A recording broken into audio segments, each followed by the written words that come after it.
PSI ಪರೀಕ್ಷೆ ಹಗರಣಕ್ಕೆ ಸಂಬಂಧಪಟ್ಟಂತೆ ಅಮೃತ್ ಪೌಲ್ ಅವರ ಬಂಧನ ಆಗಿದೆ. ADGP ಯಾವನವನು ಅಮೃತ್ ಪೌಲ್ ಎಷ್ಟು ಕಡುಭ್ರಷ್ಟ, ಎಷ್ಟು ನೀಚ, ಎಷ್ಟು ಪರಮ ಅವ್ಯವಹಾರಗಳನ್ನು ಮಾಡಿರುವಂತಹ ದಗಲ್ಬಾಜಿ.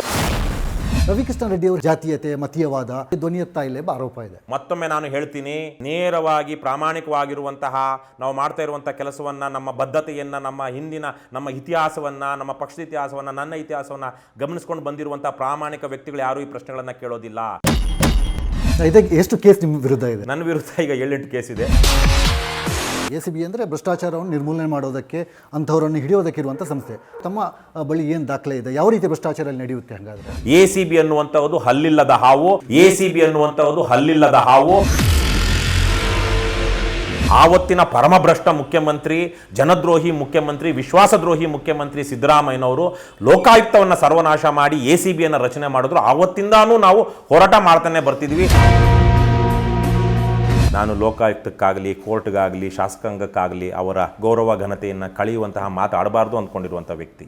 ಆದರೆ ಇವತ್ತು ACB ಜನರಿಗೆ ನ್ಯಾಯ ಕೊಡಿಸುವ ಸ್ಥಿತಿಯಲ್ಲಿಲ್ಲ, ಲೋಕಾಯುಕ್ತ ಜನರಿಗೆ ನ್ಯಾಯ ಕೊಡಿಸುವ ಸ್ಥಿತಿಯಲ್ಲಿಲ್ಲ, ನ್ಯಾಯಾಂಗವೂ ಜನರಿಗೆ ನ್ಯಾಯ ಕೊಡಿಸುವ ಸ್ಥಿತಿಯಲ್ಲಿಲ್ಲ. ಇವತ್ತು ಜನರೇ ನ್ಯಾಯವನ್ನು ಪಡೆದುಕೊಳ್ಳಬೇಕಾಗಿದೆ. ನಖಾವುಂಗ ನಖಾನೇ ದುಂಗ ಯಾರು ಹೇಳಿದ್ದು? ನರೇಂದ್ರ ಮೋದಿ ಅವರು. ಅದು ಜನಕ್ಕೆ ಗೊತ್ತಾಗಲಿಲ್ಲ ನಖಾವುಂಗ ನಖಾನೇ ದುಂಗ ಏನು ಅಂತ. ಜನಕ್ಕೆ ಈಗ ಗೊತ್ತಾಗ್ತಾ ಇದೆ. ಮೊದಲಲ್ಲಿ ಒಂದಷ್ಟು ದಿವಸ ಬೀಫ್ ಬಗ್ಗೆ ಅಂದ್ಕೊಂಡಿದ್ರು. ನಾವು ಬೀಫ್ ನಖಾವುಂಗ ನಖಾನೇ ದುಂಗ ಅಂತಿರ್ಬೋದು BJP ಅವರು ಅಂತ. ಈಗ ಗೊತ್ತಾಗ್ತಿರೋದು 40% ಕಮ್ ನಖಾವುಂಗ ನಖಾನೇ ದುಂಗ. ನಮಸ್ಕಾರ, ವಿಜಯ ಕರ್ನಾಟಕ ವೀಕ್ಷಕರಿಗೆ ಸ್ವಾಗತ. ನಾನು ಇರ್ಷಾದ್ ಉಪ್ಪಿನಂಗಡಿ. ವೀಕ್ಷಕರೇ, ರಾಜ್ಯದಲ್ಲಿ PSI ಪರೀಕ್ಷೆ ಅಕ್ರಮಕ್ಕೆ ಸಂಬಂಧಪಟ್ಟಂತೆ ಮತ್ತೊಂದು ಕಡೆಯಲ್ಲಿ ಲಂಚ ಪ್ರಕರಣ ಕುರಿತಾಗಿ 2 ಉನ್ನತ ಅಧಿಕಾರಿಗಳ ಬಂಧನ ಆಗಿದೆ. ಮತ್ತೊಂದು ಕಡೆಯಲ್ಲಿ ಹೈಕೋರ್ಟ್ ಕೂಡ ರಾಜ್ಯ ಸರ್ಕಾರಕ್ಕೆ ಚಾಟಿ ಬೀಸಿದೆ. ಭ್ರಷ್ಟಾಚಾರದ ವಿರುದ್ಧವಾಗಿ ನ್ಯಾಯಾಧೀಶರು ಬಹಳ ಗಟ್ಟಿ ಧ್ವನಿಯಲ್ಲಿ ಮಾತಾಡಿದ್ದಾರೆ. ಈ ವಿಚಾರ ರಾಜ್ಯಾದ್ಯಂತ ಚರ್ಚೆಗಳು ಕೂಡ ನಡೀತಾ ಇದೆ. ಅದರಲ್ಲೂ KRS ಕರ್ನಾಟಕ ರಾಷ್ಟ್ರ ಸಮಿತಿ ಪಕ್ಷದ ರಾಜ್ಯಾಧ್ಯಕ್ಷರಾಗಿರುವಂತಹ ರವಿಕೃಷ್ಣ ರೆಡ್ಡಿ ಅವರು ಭ್ರಷ್ಟಾಚಾರದ ವಿರುದ್ಧ ಹಲವು ವರ್ಷಗಳಿಂದ ಹೋರಾಟವನ್ನು ಮಾಡ್ತಾ ಬರ್ತಾ ಇದ್ದಾರೆ. ಪೊಲೀಸ್ ಇಲಾಖೆಯಲ್ಲಿ ನಡೀತಾ ಇರುವಂಥ ಭ್ರಷ್ಟಾಚಾರ ಇರ್ಬೋದು, ಸರ್ಕಾರಿ ಇಲಾಖೆಯಲ್ಲಿ ನಡೀತಾ ಇರುವಂತಹ ಭ್ರಷ್ಟಾಚಾರ ಇರ್ಬೋದು, ಇದರ ವಿರುದ್ಧವಾಗಿ ಬೀದಿ ಹೋರಾಟಗಳು, ಮತ್ತೊಂದು ಕಡೆಯಲ್ಲಿ ಸಾಮಾಜಿಕ ಜಾಲತಾಣಗಳಲ್ಲಿ ಕೂಡ ಹೋರಾಟವನ್ನು ನಡೆಸ್ಕೊಂಡು ಬರ್ತಾ ಇದ್ದಾರೆ. ಸ್ವತಃ ಈ ಎಲ್ಲ ವಿಚಾರಗಳು ಮತ್ತು ಅವರ ಹೋರಾಟ, ಅವರ ರಾಜಕೀಯ ಪಕ್ಷದ ಉದ್ದೇಶ, ಇದರ ಬಗ್ಗೆ ಮಾತಾಡೋದಕ್ಕೆ ರವಿಕೃಷ್ಣ ರೆಡ್ಡಿ ಅವರು ನಮ್ಮ ಜೊತೆ ಇದ್ದಾರೆ. ಸರ್, ಕಾರ್ಯಕ್ರಮಕ್ಕೆ ಸ್ವಾಗತ. ಸರ್, ಮೊದಲನೇದಾಗಿ ತಾವು ಹಲವಾರು ವರ್ಷಗಳಿಂದ ಹೋರಾಟವನ್ನು ಮಾಡ್ಕೊಂಡು ಬರ್ತಾ ಇದ್ದೀರಿ. ದೊಡ್ಡ ಬೆಳವಣಿಗೆ ರಾಜ್ಯದಲ್ಲಿ ನಡೆದಿದೆ. 2 ಅಧಿಕಾರಿಗಳ ಬಂಧನ ಆಗಿದೆ. PSI ಪರೀಕ್ಷೆ ಹಗರಣಕ್ಕೆ ಸಂಬಂಧಪಟ್ಟಂತೆ ಅಮೃತ್ ಪೌಲ್ ಅವರ ಬಂಧನ ಆಗಿದೆ, ADGP. ಮತ್ತೊಂದು ಕಡೆಯಲ್ಲಿ ಲಂಚ ಪ್ರಕರಣಕ್ಕೆ ಸಂಬಂಧಪಟ್ಟಂತೆ ಮಂಜುನಾಥ್ ಅವರ AS ಅಧಿಕಾರಿಯ ಬಂಧನ ಆಗಿದೆ. ತಾವು ಭ್ರಷ್ಟಾಚಾರ ವಿರೋಧಿ ಹೋರಾಟಗಾರರಾಗಿ, ಒಂದು ರಾಜಕೀಯ ಪಕ್ಷದ ರಾಜ್ಯಾಧ್ಯಕ್ಷರಾಗಿ ಇದನ್ನು ಯಾವ ರೀತಿ ನೋಡ್ತೀರಾ? ಇದೊಂದು ರೀತಿಯಲ್ಲಿ ಸ್ವಾಗತಾರ್ಹ ಬೆಳವಣಿಗೆ. ವಿಶೇಷವಾಗಿ IAS ಅಧಿಕಾರಿ ಮಂಜುನಾಥ್ ಮತ್ತು IPS ಅಧಿಕಾರಿ ಅಮೃತ್ ಪೌಲ್ ಅವರ ಬಂಧನವಾಗಿರುವಂಥದ್ದು ರಾಜಕೀಯದ ಕರ್ನಾಟಕ ರಾಜ್ಯದಲ್ಲಿ ಒಂದು ಪ್ರಮುಖವಾದ ಬೆಳವಣಿಗೆ. ಇದನ್ನು ನಾವು ಸ್ವಾಗತಿಸ್ತೀವಿ. ಆದರೆ ಇದೇ ಸಂದರ್ಭದಲ್ಲಿ ಅಮೃತ್ ಪೌಲ್ ಇವತ್ತಲ್ಲ 2-3 ತಿಂಗಳ ಹಿಂದೆಯೇ ಬಂಧನವಾಗಬೇಕಾಗಿತ್ತು. ಈ ರಾಜ್ಯದ ಪ್ರಮುಖ ರಾಜಕಾರಣಿಗಳು, ಇನ್ಕ್ಲೂಡಿಂಗ್ ಬಹುಶಃ ಅಶ್ವಥ್ ನಾರಾಯಣ್ ಇರಬಹುದು, ಅಥವಾ ವಿಜಯೇಂದ್ರ ಇರಬಹುದು, ಆರ್ಗ ಜ್ಞಾನೇಂದ್ರ ಇರಬಹುದು, ಮತ್ತು ಬಸವರಾಜ ಬೊಮ್ಮಾಯಿ, ಈ 3-4 ಜನರ ಕೃಪಾ ಕಟಾಕ್ಷದಿಂದ ಇಲ್ಲಿಯ ತನಕ ಅಮೃತ್ ಪೌಲ್ ಬಂಧನವಾಗಿರಲಿಲ್ಲ. ಹೀಗೆ ಬಿಟ್ಟಿದ್ದರೆ ಅಮೃತ್ ಪೌಲ್ ಬಂಧನವೂ ಆಗ್ತಾ ಇರಲಿಲ್ಲ. ಯಾವಾಗ ಹೈಕೋರ್ಟು ಅವರಿಗೆ CID ಅವರಿಗೆ ಇದನ್ನು ನಾವೇ ಉಸ್ತುವಾರಿ ವಹಿಸಬೇಕಾ, ಏನು ಮಾಡ್ತಾ ಇದ್ದೀರಾ ಅನ್ನುವಂಥ ಮಾತುಗಳನ್ನು ಆಡಿದಾಗ ತಕ್ಷಣವೇ ಕಾರ್ಯೋನ್ಮುಖರಾಗಿ CID ಅವರು ಅಮೃತ್ ಪೌಲ್ನ ಬಂಧಿಸಿರೋದು. ಇದರಲ್ಲಂತೂ ಅಮೃತ್ ಪೌಲ್ ಎಷ್ಟು ಕಡುಭ್ರಷ್ಟ, ಎಷ್ಟು ನೀಚ, ಎಷ್ಟು ಪರಮ ಅವ್ಯವಹಾರಗಳನ್ನು ಮಾಡಿರುವಂತಹ ದಗಲ್ಬಾಜಿ ಅನ್ನುವಂತಹದ್ದು ಮೊದಲ ದಿನ 2-3 ತಿಂಗಳ ಹಿಂದೆಯೇ ತನಿಖೆ ಯಾವಾಗ ಆರಂಭವಾಯಿತು ಆವಾಗಲಿಂದನೂ ಜನರಿಗೆ ಗೊತ್ತಿದೆ. ಒಂದು ಕೋರ್ಟ್ನ ಕಾರಣಕ್ಕಾಗಿ ಆಗಿದೆ ಇದು. ಇನ್ನು ACB ಅನ್ನುವಂತಹದ್ದು ನಾವು ಸತತವಾಗಿ 2016ರಲ್ಲಿ ಯಾವಾಗ ಆವತ್ತಿನ ಪರಮಭ್ರಷ್ಟ ಮುಖ್ಯಮಂತ್ರಿ, ಜನದ್ರೋಹಿ ಮುಖ್ಯಮಂತ್ರಿ, ವಿಶ್ವಾಸದ್ರೋಹಿ ಮುಖ್ಯಮಂತ್ರಿ ಸಿದ್ದರಾಮಯ್ಯನವರು ಲೋಕಾಯುಕ್ತವನ್ನು ಸರ್ವನಾಶ ಮಾಡಿ ACBಯನ್ನು ರಚನೆ ಮಾಡಿದ್ರು. ಆವತ್ತಿಂದಾನೂ ನಾವು ಹೋರಾಟ ಮಾಡ್ತಾನೆ ಬರ್ತಿದ್ವಿ. ACB ಅನ್ನುವಂಥದ್ದು ಹಲ್ಲಿಲ್ಲದ ಹಾವು. ರಾಜಕಾರಣಿಗಳನ್ನು, ಕಡುಭ್ರಷ್ಟ ಅಧಿಕಾರಿಗಳನ್ನು ರಕ್ಷಣೆ ಮಾಡೋದಕ್ಕಾಗಿಯೇ ಸೃಷ್ಟಿ ಮಾಡಿರುವಂತಹದ್ದು. ಯಾಕೆಂದರೆ ಹಿಂದೆ ಇದ್ದಂತಹ ಪವರ್ಫುಲ್ ಲೋಕಾಯುಕ್ತದ ಕಾರಣಕ್ಕಾಗಿ, ಸಂತೋಷ್ ಹೆಗಡೆ ಅವರ ಕಾರಣಕ್ಕಾಗಿ ಆವತ್ತಿನ ಮುಖ್ಯಮಂತ್ರಿಯನ್ನು ರಾಜೀನಾಮೆ ಕೊಡಬೇಕಾಯಿತು. ಆವತ್ತಿನ ಮಂತ್ರಿ ಕಟ್ಟಾ ಸುಬ್ರಹ್ಮಣ್ಯ ನಾಯ್ಡು, ಮಧುಕರ್ ಶೆಟ್ಟಿ ಅವರ ಚಾರ್ಜ್ ಶೀಟ್ ಕಾರಣಕ್ಕಾಗಿ ಬಂಧನಕ್ಕೊಳಗಾಗಿ ಜೈಲಿಗೆ ಹೋಗಬೇಕಾಯಿತು. ಮಧುಕರ್ ಶೆಟ್ಟಿ ಮತ್ತು ರೂಪಕುಮಾರ್ ದತ್ತ ಅಂತಹ ಅಧಿಕಾರಿಗಳ ಕಾರಣಕ್ಕಾಗಿ ಶಾಸಕರ ಭವನಕ್ಕೆ ನುಗ್ಗಿ ಒಬ್ಬ ಶಾಸಕ ಸಂಪಂಗಿ ಅನ್ನುವಂಥವನು ಲಂಚ ತೆಗೆದುಕೊಳ್ತಿರುವಾಗ ರೆಡ್ ಹ್ಯಾಂಡ್ ಆಗಿ ಹಿಡಿಲಾಯಿತು.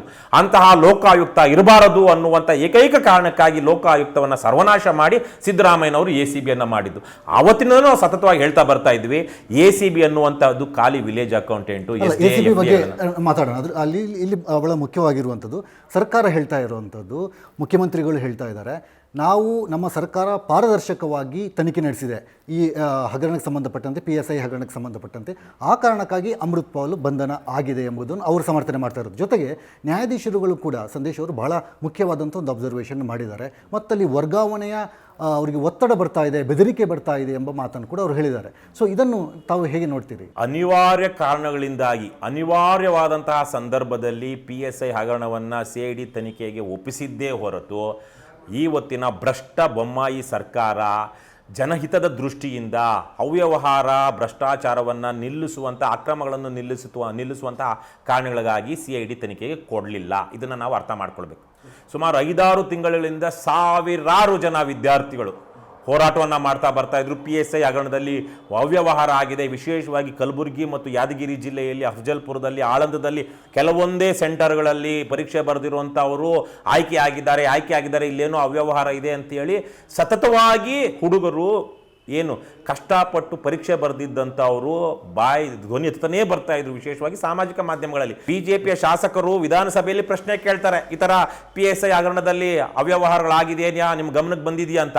ಇಲ್ಲ, ಆ ಥರದ್ದು ಯಾವುದೂ ಗಮನಕ್ಕೆ ಬಂದಿಲ್ಲ, ಬಹಳ ಪಾರದರ್ಶಕವಾಗಿದೆ ಅಂತೇಳಿ ಈ ರಾಜ್ಯದ ಗೃಹ ಮಂತ್ರಿ ಆರ್ಗ ಜ್ಞಾನೇಂದ್ರ ಲಿಖಿತ ಉತ್ತರ ಕೊಡ್ತಾರೆ ವಿಧಾನಸಭೆಯಲ್ಲಿ. ಅದಾದ 3-4 ದಿವಸಗಳಿಗೆ ಒತ್ತಡ ಜಾಸ್ತಿ ಆದ ಕೇವಲ 3-4 ದಿವಸಗಳಿಗೆ ತಾವು ಏನು ವಾಂತಿ ಮಾಡಿದ್ರು ಅದನ್ನೇ ನುಂಗಿ CID ತನಿಖೆಗೆ ಕೊಡ್ತಾರೆ. ಸೊ ಹಾಗಾಗಿ ಇದು ಪೂರ್ತಿಯಾಗಿ ಇದು ಅನಿವಾರ್ಯವಾದಂತಹ ಸಂದರ್ಭದಲ್ಲಿ CID ತನಿಖೆಗೆ ಕೊಟ್ಟಿರೋದೇ ಹೊರತು ಇವರು ಅಕ್ರಮವನ್ನು ನಿಲ್ಲಿಸೋದಕ್ಕೆ ಕೊಟ್ಟಿಲ್ಲ. ಈಗ ಬರ್ತಿರುವಂತಹ ಮಾಹಿತಿಗಳೇನಿದೆ ಅಂದರೆ, ಬಹುಶಃ ಮಾಜಿ ಮುಖ್ಯಮಂತ್ರಿ ಯಡಿಯೂರಪ್ಪನವರ ಮಗ ವಿಜಯೇಂದ್ರ ಅವರ ಪಾಲು ದೊಡ್ಡದಿದೆ, ಅಶ್ವತ್ಥ ನಾರಾಯಣ ಅವರ ಪಾಲು ದೊಡ್ಡದಿದೆ ಈ OMR ತಿದ್ದುವಂತಹ ಅಕ್ರಮಗಳನ್ನು ಮಾಡಿಸುವುದರಲ್ಲಿ. ಹಿಂದೇನು ಸತ್ಯನಾರಾಯಣ, ರಮೇಶು, ಹಲವಾರು ಜನ ಜಡ್ಜ್ಗಳು ಹಿಂದೇನು ಕೆಲವೊಂದು ಸೆನ್ಸಿಟಿವ್ ಆಗಿರುವಂಥ, ಅಂದರೆ ಆವತ್ತಿನ ಪಟ್ಟಭದ್ರ ರಾಜಕಾರಣಿಗಳಿಗೆ ಸೆನ್ಸಿಟಿವ್ ಆಗಿರುವಂತಹ ಪ್ರಕರಣಗಳನ್ನು ತನಿಖೆ ಮಾಡುವಂತಹ ಸಂದರ್ಭದಲ್ಲಿ ಅವರು ವರ್ಗಾವಣೆಯಾಗಿದ್ದಾರೆ. ಕೆಲವೊಂದು ಸಲ ಬೇಕು ಅಂತಲೇ ಆ ಬೆಂಚ್ಗಳಿಗೆ, ಒಳ್ಳೆಯ ಜಡ್ಜ್ಗಳ ಬೆಂಚ್ಗಳಿಗೆ ಬರದೇ ಇರುವ ಹಾಗೆ ಪ್ರಕರಣಗಳು ಆ ಬೆಂಚ್ಗೆ ಬರದೇ ಇರುವ ಹಾಗೆ ಮಾಡಿದ್ದಾರೆ. ಅವರು ಅಕಸ್ಮಾತ್ ಇಲ್ಲಿ ವಿಚಾರಣೆ ಮಾಡ್ತಾ ಇದ್ದಾರೆ ಅಂದರೆ ಇವರನ್ನು ಕಲಬುರ್ಗಿ ವಿಭಾಗೀಯ ಪೀಠಕ್ಕೋ ಅಥವಾ ಧಾರವಾಡ ವಿಭಾಗೀಯ ಪೀಠಕ್ಕೋ ವರ್ಗಾವಣೆ ಮಾಡಿಸಿದ್ದಾರೆ. ಸೊ ಹಾಗಾಗಿ ನ್ಯಾಯಾಂಗದಲ್ಲಿರುವಂತಹ ಕಡುಭ್ರಷ್ಟರನ್ನು ಈಗ ಅವರು ಪಾಪ ನ್ಯಾಯಮೂರ್ತಿ ಸಂದೇಶ್ ಅವರು ಏನು ಹೇಳಿದ್ರು, ಯಾರೋ ಒಬ್ಬರು ಬಂದು ನಮ್ಮ ಜಡ್ಜ್ಗೆ ಹೇಳಿದ್ದಾರೆ, ಜಡ್ಜ್ ಬಂದು ನನಗೆ ಹೇಳಿದ್ದಾರೆ ಅಂತ. ಅದನ್ನು ನಾನು I am going to write it in the I am going to put it in the orders ಅಂತ ಹೇಳ್ತಾರೆ. ಆದರೆ ಅವರು ಅದನ್ನು ಕಾರಣಾಂತರಗಳಿಂದ ಬರೆದಿಲ್ಲ ಯಾವ ಜಡ್ಜ್ ಹೇಳಿದ್ರು ಅಂತ. ಅಂದರೆ ಜಡ್ಜ್ಗಳಿಗೆ ಇನ್ನೊಬ್ಬ ಜಡ್ಜ್ಗಳ ಮೂಲಕ ಇನ್ಫ್ಲುಯೆನ್ಸ್ ಮಾಡಿಸೋದು ಅಥವಾ ಬೆದರಿಕೆ ಹಾಕೋದು. ಇವ್ರಿಗೆ ಹೇಳಿರುವಂಥ ಜಸ್ಟಿಸ್ ಇನ್ನೊಬ್ಬ ಯಾರೋ ಇರ್ತಾರಲ್ಲ ಪುಣ್ಯಾತ್ಮರು, ಅವರು ನೋಡ್ರಿ ನೀವು ಈ ಥರಕ್ಕೆ ಬರುತ್ತೆ ಆದರೆ ಧೈರ್ಯವಾಗಿ ಮಾಡಿ ಅಂತ ಹೇಳಿಲ್ಲ. ಅವರು ನೋಡಿ ನಿಮ್ಮ ಮೇಲೆ ಹಿಂಗೆಲ್ಲ ಆಗ್ತಾ ಇದೆ, ನಿಮ್ಮನ್ನು ಟ್ರಾನ್ಸ್ಫರ್ ಮಾಡಿಸ್ತಾರೆ ಅಂತ ಇಂಡೈರೆಕ್ಟ್ ಆಗಿ ಹೆದರ್ಸಿರೋದು ಆ ಜಡ್ಜು. ಇಲ್ಲ ಅಂದಿದ್ರೆ ಇವ್ರ ಜೊತೆಗೆ ನಿಂತ್ಕೊಳ್ತಾ ಇದ್ರು. ಅವನು ಯಾವನು ಹೇಳಿದನು ಅವನ್ನೇ ಕರೆಸಿ ಓಪನ್ ಕೋರ್ಟಲ್ಲಿ ಕರೆಸಿ ನೀನು ಈ ನಮ್ಮ ಜಡ್ಜ್ಗಳಿಗೆ ಎದುರಿಸ್ತಾ ಇದೆಯಾ ನೀನು ಅಂತೇಳಿ ಹೇಳ್ತಾ ಇದ್ರು. ಹಾಗಾಗಿ ಇವತ್ತು ಅಷ್ಟು ಮಾತ್ರ ಸಂದೇಶ್ ಅವರು ಮಾಡಿರುವಂತಹ ಒಂದು ಏನು ಹೇಳಿಕೆ ಇದೆ, ಒಪಿನಿಯನ್ ಅವರು ಮೌಖಿಕವಾಗಿ ಮುಕ್ತವಾಗಿ ಓಪನ್ ಕೋರ್ಟಲ್ಲಿ ಹೇಳಿರುವಂಥದ್ದು ಬಹಳ ಗಂಭೀರವಾದದ್ದು, ಗಣನೀಯವಾದದ್ದು. ಸರ್, ಈಗ ನೀವು ಆರಂಭದಲ್ಲಿ ACB ಬಗ್ಗೆ ಉಲ್ಲೇಖ ಮಾಡಿದ್ರಿ. ಅದ್ರ ಜೊತೆಗೆ ನ್ಯಾಯಮೂರ್ತಿಗಳ ಸಂದೇಶ್ ಅವರು ಕೂಡ ACBಯನ್ನು ಕಲೆಕ್ಷನ್ ಸೆಂಟರ್ ಅಂತ ಹೇಳಿದ್ದಾರೆ.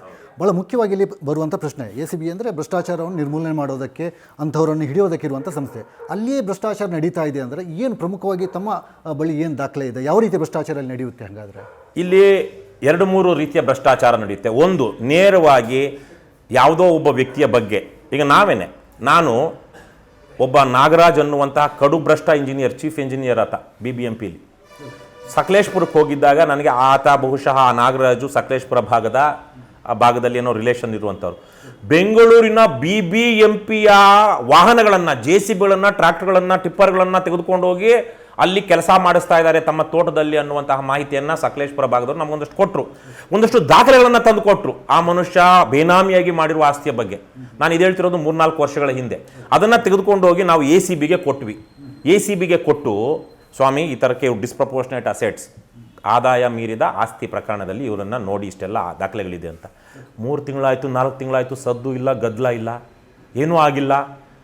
ನಾವು ಹೋಗಿ ನೇರವಾಗಿ ಇನ್ನೊಂದು ಸಲ ಹೋಗಿ ನಾನು ನೇರವಾಗಿ ಎಚ್ಚರಿಕೆ ಕೊಟ್ಟೆ ACB ಅಧಿಕಾರಿಗಳಿಗೆ, ನಾವಿಷ್ಟು ದಾಖಲೆಗಳನ್ನು ತಂದು ಕೊಟ್ಟಿದ್ರು ನೀವು ಅಯೋಗ್ಯರು, ಇಲ್ಲಿ ತನಕ ಯಾವುದೇ ಕಾನೂನು ಕ್ರಮಕ್ಕೆ ಮುಂದಾಗಿಲ್ಲ, ದಾಳಿ ಮಾಡಿಲ್ಲ. ಈಗ ನೀವು ಆತನ ಜೊತೆ ಡೀಲ್ ಮಾಡ್ಕೊಂಡಿದ್ದೀರಾ ಅನ್ನುವಂತಹ ಒಂದು ಸಂಶಯ ಬರ್ತಾ ಇದೆ. ಈಗ ನೀವು ಆದಷ್ಟು ಬೇಗ ಅದನ್ನು ಕಾನೂನು ಪ್ರಕಾರ ನಿಮ್ಮ ನಿಯಮಗಳ ಪ್ರಕಾರ ಮಾಡ್ತೀರೋ ಇಲ್ಲವೋ, ನೀವು ಮಾಡಿಲ್ಲ ಅಂದರೆ ನಾನೀಗ ಮಾಧ್ಯಮಗಳಿಗೆ ಮುಂದೆ ಹೋಗ್ತೀನಿ ಅಂತ ನೇರವಾಗಿ ಹೇಳಿ ಬಂದೆ ACB ಅಧಿಕಾರಿಗಳಿಗೆ. ಅದಾದ ಒಂದು ವಾರಕ್ಕೋ 10 ದಿವಸಕ್ಕೋ ಆ ವ್ಯಕ್ತಿಯ ಮನೆ ಮೇಲೆ ದಾಳಿ ಆಯಿತು. ತಿಂಗಳುಗಳ ಹಿಂದೆನೂ ಆಗಬೇಕಾಗಿದ್ದು. ರವಿಕೃಷ್ಣಾರೆಡ್ಡಿ, ಅವಾಗಿನ್ನೂ ನಮ್ಮ KRS ಪಕ್ಷ ಇರಲಿಲ್ಲ, ಕರ್ನಾಟಕ ರಾಷ್ಟ್ರ ಸಮಿತಿ ಇರಲಿಲ್ಲ, ಆಗ ಲಂಚಮುಕ್ತ ಕರ್ನಾಟಕ ನಿರ್ಮಾಣ ವೇದಿಕೆ ಅಧ್ಯಕ್ಷರು ಬಂದಿದ್ದಾರೆ, ಈ ಮನುಷ್ಯ ಬಿಡೋದಿಲ್ಲ, ಈಗ ನಾವು ಬಚಾವ್ ಆಗಬೇಕು ಅನ್ನೋಗ್ರೆ ನಾವು ದಾಳಿ ಮಾಡಲೇಬೇಕು ಅಂತೇಳಿ ಮಾಡಿದ್ರು. 1 ದಿವಸಕ್ಕೆ ಸಾಕಾಗಲಿಲ್ಲ ಮನೆ ಮೇಲೆ ದಾಳಿ, 2 ದಿವಸ ಮಾಡಬೇಕಾಯ್ತು.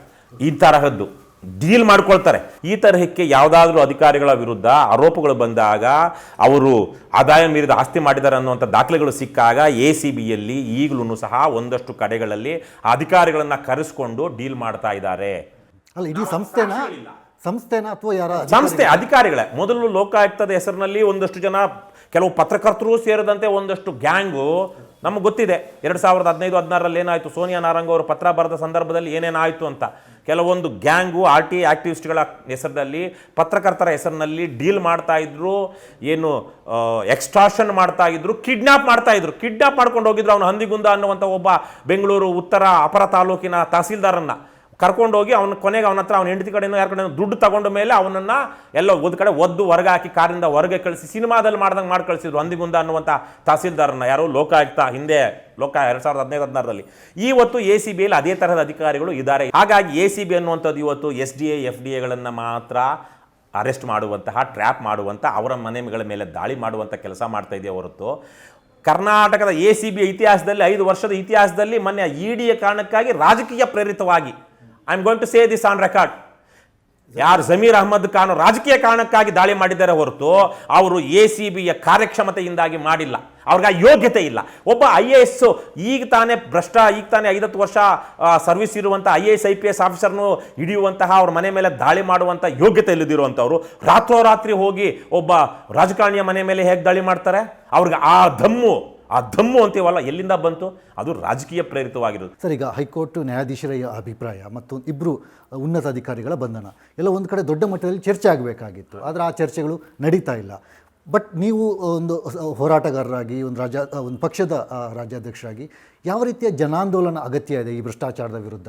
ನಿಮ್ಗೇನು ಅನಿಸುತ್ತೆ? ನೋಡಿ, ಇವತ್ತು I am A firm believer of democracy. Okay. ಹಾಗೆಯೇ ಸಾಂವಿಧಾನಿಕ ಸಂಸ್ಥೆಗಳು ಅಂತೇನಿದೆ, ಅವುಗಳ ಪಾವಿತ್ರ್ಯತೆ, ಘನತೆ ಮತ್ತು ಶಕ್ತಿಯನ್ನು ಕಾಪಾಡಬೇಕು ಅನ್ನುವಂಥ ವಿಚಾರದಲ್ಲಿ ಅದಮ್ಯವಾದ ಮತ್ತು ತೀರಾ ತುಂಬ ಆಶಾವಾದವನ್ನು ಇಟ್ಕೊಂಡಿರುವಂಥ ವ್ಯಕ್ತಿ ನಾನು. ಲೋಕಾಯುಕ್ತಕ್ಕಾಗಲಿ, ಕೋರ್ಟ್ಗಾಗಲಿ, ಶಾಸಕಾಂಗಕ್ಕಾಗಲಿ ಅವರ ಗೌರವ ಘನತೆಯನ್ನು ಕಳೆಯುವಂತಹ ಮಾತಾಡಬಾರ್ದು ಅಂದ್ಕೊಂಡಿರುವಂಥ ವ್ಯಕ್ತಿ.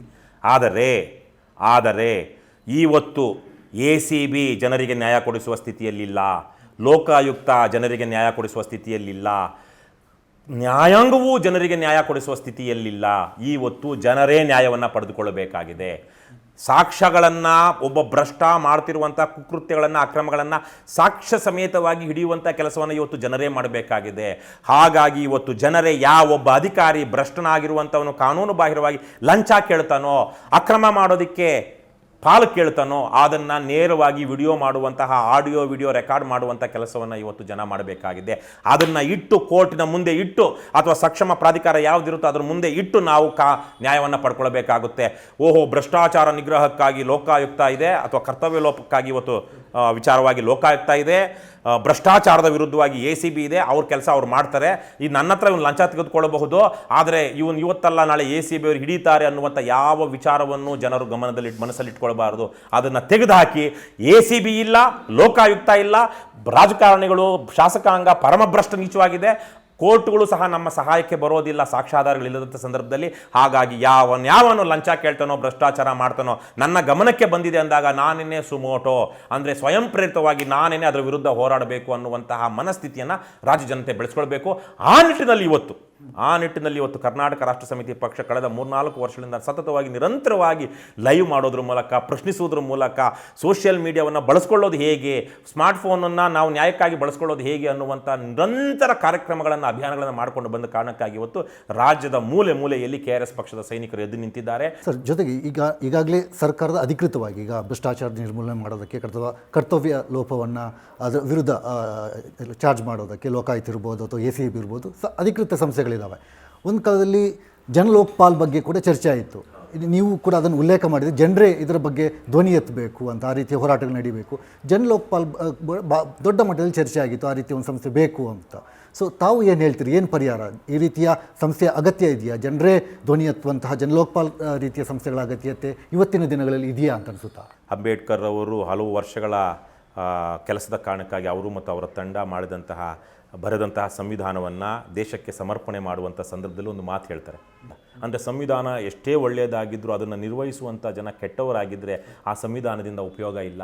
ಸಂವಿಧಾನ ಕೆಟ್ಟದಾಗಿದ್ರೂ ಅದನ್ನು ಆ ಸಂದರ್ಭದಲ್ಲಿ ಜವಾಬ್ದಾರಿಯಿಂದ ಆಡಳಿತ ನಡೆಸ್ತಿರುವಂಥವ್ರು ಒಳ್ಳೆಯವರಾಗಿದ್ದರೆ ಅಂತಹ ಕೆಟ್ಟ ಸಂವಿಧಾನವೂ ಒಳ್ಳೆಯ ಸಂವಿಧಾನವಾಗುತ್ತೆ ಅಂಥೇಳಿ ಇವತ್ತು ಒಟ್ಟಾರೆ ವ್ಯವಸ್ಥೆ ಮತ್ತು ಸಮಾಜ ಎರಡೂ ಭ್ರಷ್ಟವಾಗಿಬಿಟ್ಟಿದೆ. ಹಾಗಾಗಿ ಸಮಾಜದಲ್ಲಿ ಮೌಲ್ಯಗಳನ್ನು ಹುಟ್ಟಿಸಬೇಕು, ಮೌಲ್ಯಗಳನ್ನು ಬೆಳೆಸಬೇಕು. ಇವತ್ತು ಜನಲೋಕ್ಪಾಲ್ ಅಲ್ಲದೆ ಇದ್ರೂ ಒಂದು ಲೋಕ್ಪಾಲ್ ಬಂದಿದೆ. ಇವತ್ತು ಕೇಂದ್ರದಲ್ಲಿ ಇವತ್ತಿನ ತನಕ ಯಾವ ಲೋಕ್ಪಾಲ್ ಕಾರಣಕ್ಕಾಗಿ ಇವತ್ತು ಎಷ್ಟು ಜನ ಶಿಕ್ಷೆಗೊಳಗಾಗಿದ್ದಾರೆ? ನಮ್ಮ ರಾಜ್ಯದಲ್ಲಿ ಇಡೀ ದೇಶಕ್ಕೇ ಮಾದರಿಯಾದಂತಹ ಲೋಕಾಯುಕ್ತ ಇತ್ತು. ಆ ಲೋಕಾಯುಕ್ತ ಕೊನೆ ದಿನಗಳಲ್ಲಿ ಏನಾಗಿತ್ತು? ಅಯೋಗ್ಯರನ್ನೆಲ್ಲ ತಂದು ನಾವು ದಂಧೆ ಮಾಡುವಂತಹ ಹೈಕೋರ್ಟ್ ಚೀಫ್ ಜಸ್ಟಿಸ್ಗಳನ್ನ ತಂದು ನಾವು ಲೋಕಾಯುಕ್ತರನ್ನಾಗಿ ಮಾಡಿದ್ವಿ. ಇನ್ಯಾವ ದಂಧೆ ಮಾಡುವಂತಹ ಯಾವ್ಯಾವುದೋ ಕಡು ಭ್ರಷ್ಟನ ಪರವಾಗಿ ಸುಪ್ರೀಂ ಕೋರ್ಟಲ್ಲಿ ವಾದ ಮಾಡಿದಂಥವ್ರನ್ನ ತಂದು ನಾವು ಲೋಕಾಯುಕ್ತರನ್ನಾಗಿ ಮಾಡಿದ್ವಿ. ಇವ್ರು ಯಾವತ್ತಾದರೂ ಅವ್ರ ವಿರುದ್ಧ ಕ್ರಮ ತೆಗೆದುಕೊಳ್ತಾರೆ ಆ ಅಕ್ರಮಗಳ ಮಾಡುವಂತಹ ಅಪರಾಧಿಗಳ ವಿರುದ್ಧ?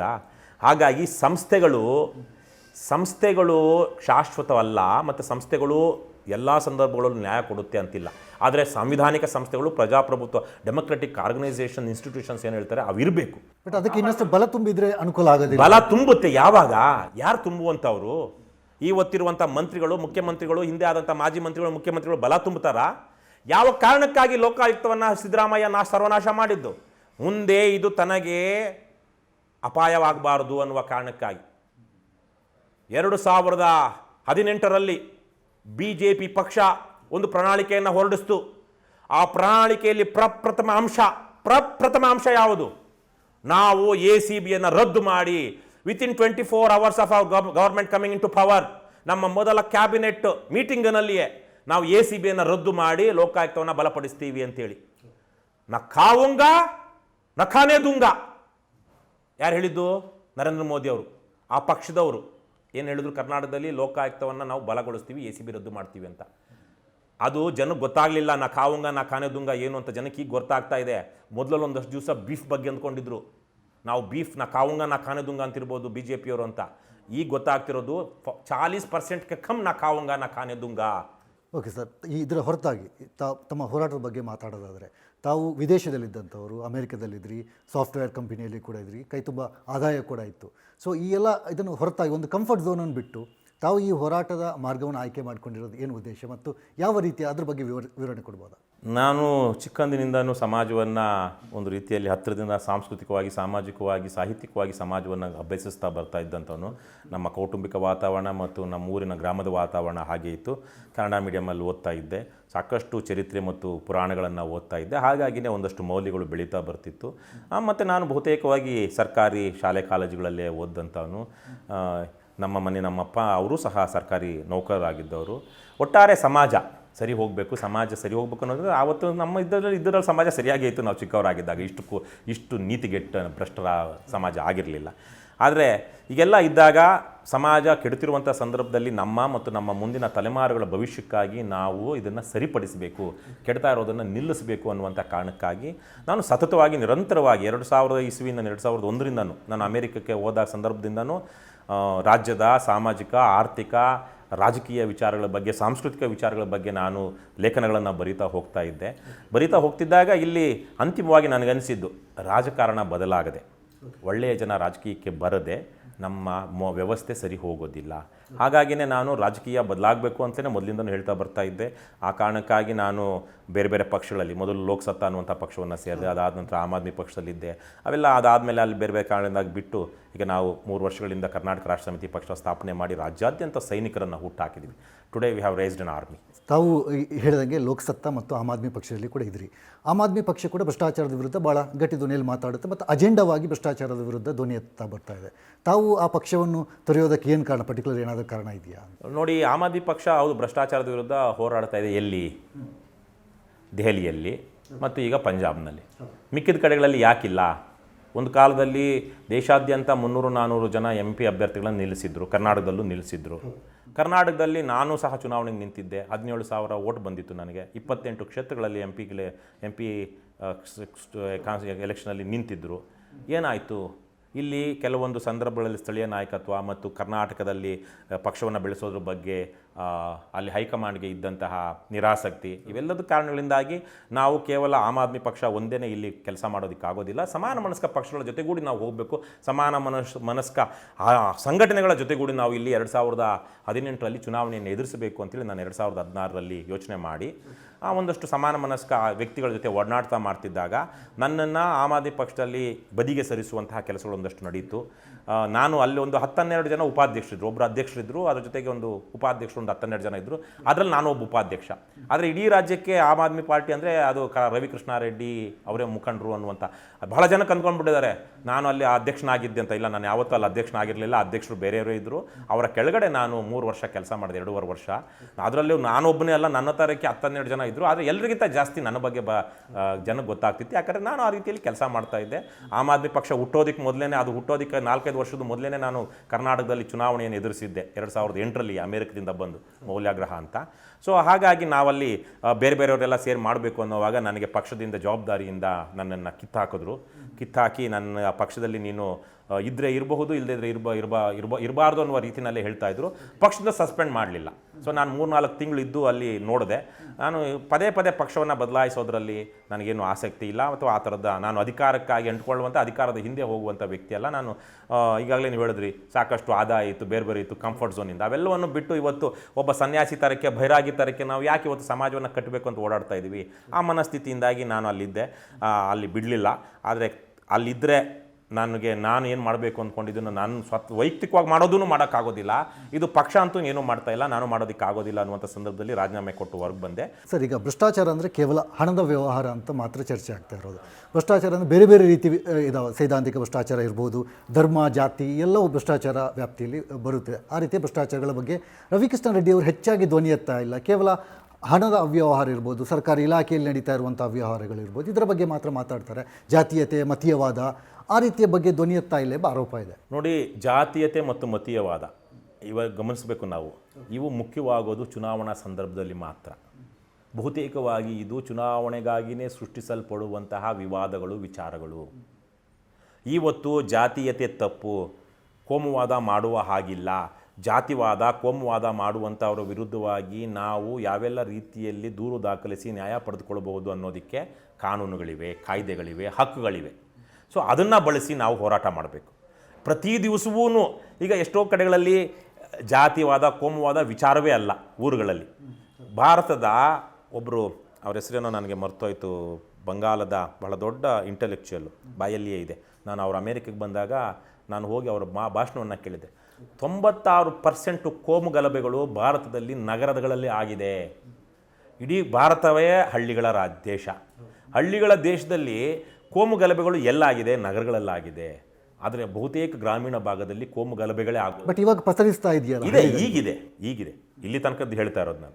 ಸೊ ಹಾಗೆ ಅದೇ ರೀತಿಯಲ್ಲಿ ಜಾತೀಯತೆಯೂ ಅಷ್ಟೇ. ಈಗಂತೂ ಬಹುತೇಕ ಕಡೆಗಳಲ್ಲಿ ಜಾತೀಯತೆ ಹೋಗ್ಬಿಟ್ಟಿದೆ. ಜಾತಿ ವೋಟ್ ಬ್ಯಾಂಕಾಗಿ ಕನ್ವರ್ಟ್ ಆಗಿದೆ. ಆದರೆ ಜಾತಿಯ ಕಾರಣಕ್ಕಾಗಿ ಇದು ಮಾಡ್ತಾರಲ್ವ, ಏನಂತಾರೆ, ತಾರತಮ್ಯ ಮಾಡುವಂತಹದ್ದು, ಅಟ್ಲೀಸ್ಟ್ ಅದು ಕಾನೂನು ಬಾಹಿರ, ಓಪನ್ ಆಗಿ ಮಾಡೋದಕ್ಕೆ ಕಷ್ಟ. ಕೆಲವೊಂದು ಕಡೆಗಳಲ್ಲಿ ಆಗ್ತಾ ಇದೆ, ಅಪರೂಪ. 40 ವರ್ಷಗಳಿಂದ 50 ವರ್ಷಗಳಿಂದ ಆಗ್ತಾ ಇದ್ದು ಕಂಪೇರ್ ಮಾಡಿದ್ರೆ ಇವತ್ತು ಇಲ್ಲವೇ ಇಲ್ಲ ಅನ್ನುವಂತಹ ಮಟ್ಟದಲ್ಲಿ ಆಗ್ತಾ ಇದೆ. ಆದರೆ ಭ್ರಷ್ಟಾಚಾರ ಅನ್ನುವಂತಹದ್ದು, ವಿಶೇಷವಾಗಿ ಅಹಿಂದ ಅಂತ ಏನು ಹೇಳ್ತಾರೋ, ಅಲ್ಪಸಂಖ್ಯಾತರು, ಹಿಂದುಳಿದವರು, ದಲಿತರು ಅಂತ ಏನು ಹೇಳ್ತಾರೋ ಅವರೇ ಬಹುಸಂಖ್ಯಾತ ಬಡವರು. ಯಾರು ಬಡವರು? ಇವತ್ತು ಹಿಂದುಳಿದ ವರ್ಗಗಳಲ್ಲಿರುವಂಥವರು, ಅಲ್ಪಸಂಖ್ಯಾತ ವರ್ಗಗಳಲ್ಲಿರುವಂಥವರು, ದಲಿತರಲ್ಲಿರುವಂಥವರು ನಮ್ಮ ದೇಶದ ಚಾರಿತ್ರಿಕ ಕಾರಣಗಳಿಂದಾಗಿ ಪಾರಂಪರಿಕವಾಗಿ ಬಡತನದಲ್ಲಿ ಬಂದಂಥವರು ಮತ್ತು ಆಸ್ತಿಗಳೇ ಇಲ್ಲದಂಥವರು. ಇವತ್ತು ಅವರಿಗೆ ಸರ್ಕಾರ ಅಸಮಾನತೆಯನ್ನು ತೊಡೆಯೋದಕ್ಕೆ ಸಾಕಷ್ಟು ಕಲ್ಯಾಣ ಯೋಜನೆಗಳನ್ನು ರೂಪಿಸಿದೆ. ಏನಾಗ್ತಾ ಇದೆ ಅವು? ಯಾಕೆ ಇಲ್ಲಿ ತನಕ ಬಡತನ ನಿರ್ಮೂಲನೆ ಆಗಿಲ್ಲ? ಯಾಕೆ ಇವರು ಸಬಲರಾಗಿಲ್ಲ? ಯಾಕೆ ಅಂದರೆ ಭ್ರಷ್ಟಾಚಾರ. ಇವತ್ತು ಒಂದು ಕ್ಯಾಸ್ಟ್ ಸರ್ಟಿಫಿಕೇಟ್, ಇನ್ಕಮ್ ಸರ್ಟಿಫಿಕೇಟ್ ತೊಗೊಳ್ಳೋದಕ್ಕೆ ನೀವು ದಿನಗಟ್ಟಲೆ ವಾರಗಟ್ಟಲೆ ಹೋಗಿ ನೀವು ದುಡಿದ ದುಡ್ಡನ್ನು, ಕೂಲಿಯನ್ನು ಕೊಟ್ಟು ನೀವು ತೊಗೊಂಡು ಬರಬೇಕು. ಯಾವುದೋ ಒಂದು, ಈಗ ನಿಮ್ಮ ಒಬ್ಬ ವ್ಯಕ್ತಿಗೆ ತನ್ನ ಮಗಳನ್ನು ಮೆಡಿಕಲ್ಗೂ ಇಂಜಿನಿಯರ್ಗೂ ಸೇರಿಸೋದಕ್ಕೆ ಬೇಕಾದಷ್ಟು ಮಾರ್ಕ್ಸ್ ಬಂದಿದೆ, ಆಕೆಯನ್ನು ಸೇರಿಸೋದಕ್ಕೆ ಇನ್ಕಮ್ ಸರ್ಟಿಫಿಕೇಟ್ ಬೇಕು ಅಂದಾಗ ವಾರಗಟ್ಟಲೆ ತಿಂಗಳುಗಟ್ಟಲೆ ಅಲಿಸಿ ಅಲ್ಲಿ ಫೀಸ್ ಕಟ್ಟೋದಕ್ಕಿಂತ ಜಾಸ್ತಿ ಇಲ್ಲಿ ಬೇಕಾದ್ರೆ ವಸೂಲಿ ಮಾಡ್ತಾ ಇದ್ದಾರೆ. ಯಾರು? ನಮ್ಮ ಅಧಿಕಾರಿಗಳು. ಇವತ್ತಿನ ಸಾಮಾಜಿಕ ನ್ಯಾಯದ ಅತಿ ದೊಡ್ಡ ಶತ್ರು ಅಂದರೆ ಭ್ರಷ್ಟಾಚಾರ.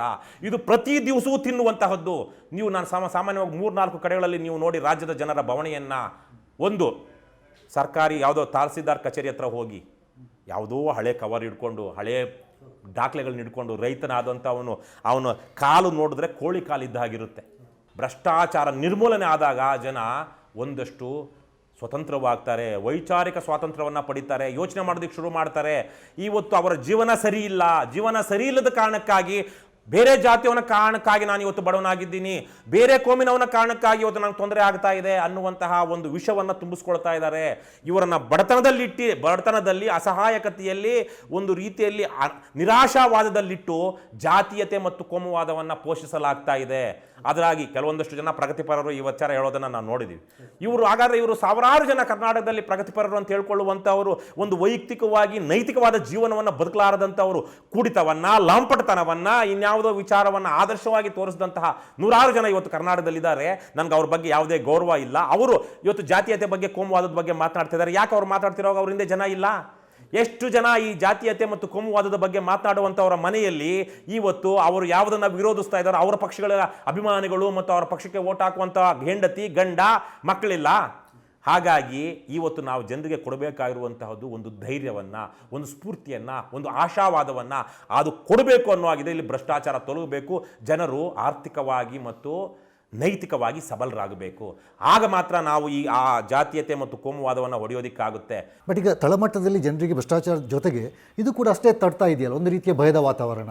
ಸೊ ಅದರ ವಿರುದ್ಧ ಕೂಡ ಒಂದು ಆಂದೋಲನ ನಡಿಬೇಕಾಗಿದ್ದ ಅಗತ್ಯ ಕೂಡ ಇದೆಯಾ? ನಡಿಬೇಕಾಗಿದೆ. ಆಮೇಲೆ ಎಲ್ಲವನ್ನೂ ನಾವೇ ಮಾಡಬೇಕು ಅಂತಿಲ್ಲ ಅಲ್ವಾ? ನಮಗಿರೋದೆಷ್ಟು? 2 ಕೈ 2 ಕಾಲು. ಕರ್ನಾಟಕ ರಾಷ್ಟ್ರ ಸಮಿತಿ ಪಕ್ಷ ಈಗ ತಾನೇ ರಾಜ್ಯದಲ್ಲಿ ಉದಯಿಸಿರುವಂತಹದ್ದು. ಈಗ ಪರಮಭ್ರಷ್ಟ ಪಕ್ಷಗಳು ಅಂತ ನಾವು ಹೇಳುವಂತಹ, ಬಹಳಷ್ಟು ಜನ ಬೆಂಬಲಿಸುವಂತಹ, BJP ವಿರುದ್ಧವಾಗಿ ಬೆಂಬಲಿಸುವಂತಹ JDS ಕಾಂಗ್ರೆಸ್ನವರು ಯಾವತ್ತಾದರೂ ಇದ್ರ ಬಗ್ಗೆ ಏನಾದ್ರು ಕೆಲಸ ಮಾಡಿದಾರಾ? ಒಂದೊಂದು ಕ್ಷೇತ್ರದಲ್ಲೂ 10,000 20,000 ಕಾರ್ಯಕರ್ತರಿದ್ದಾರೆ ಆ ಪಕ್ಷಗಳಿಗೆ. ಆ ಪಕ್ಷಗಳ ಕಾರ್ಯಕರ್ತರೇ ಕೋಮುವಾದ ಮತ್ತು ಭ್ರಷ್ಟಾಚಾರದಲ್ಲಿ, ಜಾತಿವಾದದಲ್ಲಿ ಮುಳುಗಿದ್ದಾರೆ. ಕರ್ನಾಟಕ ರಾಷ್ಟ್ರ ಸಮಿತಿ ಪಕ್ಷವೇ ಯಾಕೆ ಎಲ್ಲವನ್ನು ಮಾಡಬೇಕು? ನಾವು ಮಾಡ್ತಾ ಇದ್ದೀವಿ, ಒಟ್ಟಾರೆ ಸಮಗ್ರ ದೃಷ್ಟಿಯನ್ನು ಇಟ್ಕೊಂಡು ಮಾಡ್ತಾ ಇದ್ದೀವಿ. ಮತ್ತೊಮ್ಮೆ ನಾನು ಹೇಳ್ತೀನಿ, ನೇರವಾಗಿ ಪ್ರಾಮಾಣಿಕವಾಗಿರುವಂತಹ ನಾವು ಮಾಡ್ತಾ ಇರುವಂಥ ಕೆಲಸವನ್ನು, ನಮ್ಮ ಬದ್ಧತೆಯನ್ನು, ನಮ್ಮ ಇತಿಹಾಸವನ್ನು, ನಮ್ಮ ಪಕ್ಷದ ಇತಿಹಾಸವನ್ನು, ನನ್ನ ಇತಿಹಾಸವನ್ನು ಗಮನಿಸ್ಕೊಂಡು ಬಂದಿರುವಂಥ ಪ್ರಾಮಾಣಿಕ ವ್ಯಕ್ತಿಗಳು ಯಾರೂ ಈ ಪ್ರಶ್ನೆಗಳನ್ನು ಕೇಳೋದಿಲ್ಲ. ಭ್ರಷ್ಟಾಚಾರದಲ್ಲಿ ಫಲಾನುಭವಿಗಳಾಗಿರುವಂಥವರು, ಭ್ರಷ್ಟರ ಜೊತೆ ಒಡನಾಟ ಇಟ್ಕೊಂಡಿರುವಂಥವರು, ಸ್ವತಃ ಭ್ರಷ್ಟಾಚಾರದಲ್ಲೇ ಪಾಲುದಾರರಾಗಿರುವಂತಹ ಜನ ಮಾತ್ರ ಇವ್ಯಾವುದನ್ನು ಗಮನಿಸದೆ ಬೇಕು ಅಂತಲೇ ನಮ್ಮನ್ನು ಕುಬ್ಜರನ್ನಾಗಿ ಮಾಡಬೇಕು ಕೆಲವೊಬ್ಬರ ದೃಷ್ಟಿಯಲ್ಲಿ.